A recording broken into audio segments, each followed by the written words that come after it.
શિકારપુર પંડિત દીનદયાળ ઉપાધ્યાય વ્યાજબી ભાવની રાશનની દુકાને આપણે ઊભા છીએ। શિકારપુર ગામમાં છેલ્લા 3 થી 4 મહિનાથી આ જ પરિસ્થિતિ છે। ખરા ધામ બપોરે લોકો આવી જાય, આખો દિવસ રાહ જોઈને હાલ્યા જાય, પણ દુકાનદાર આવતા નથી। વાયદા કરી કે આજે તારીખ 30 છે, છેલ્લી તારીખ કહેવાય, એમના ફિગર લઈને પણ અગાઉ આપેલા નથી। એમનું રાશન વારંવાર ચવાઈ જાય છે। પુરવઠા તંત્ર શું કરે છે, ભચાઉ મામલતદાર સાહેબ શું કરે છે, પ્રાંત સાહેબ શું કરે છે? આજે આખા તાલુકામાં આવી પરિસ્થિતિ છે। રેશનિંગના દાણા જેને મજા આવે એમ ખાય છે, મજા આવે એમ લૂંટ ચાલી રહી છે, કોઈ બોલનારો નથી। આ રાશનિંગની દુકાને આવનારા અરજદારોને વારંવાર ધક્કા ખવડાવી અને એમને શું મળશે?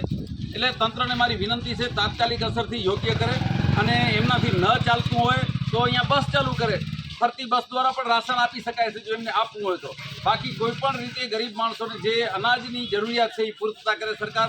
કોંગ્રેસ પાર્ટી જે ફૂડ સિક્યુરિટી બિલ આપ્યો છે એનો બિલકુલ ક્યાંય અમલ થતો નથી અને આ સરકાર ખાલી દાણા પણ પૂરા નથી પાડી શકતી। એટલે મને એમ કહેતા પણ શરમ આવે છે કે આજના ડિજિટલ યુગમાં લોકોને સમય ઉપર રાશન પણ નથી પૂરું પડાતું। એના ભાગનું એના હિસ્સાના 2 કે 5 કિલો રાશન છે એ ક્યાં જાય છે એ ખબર નથી પડતી।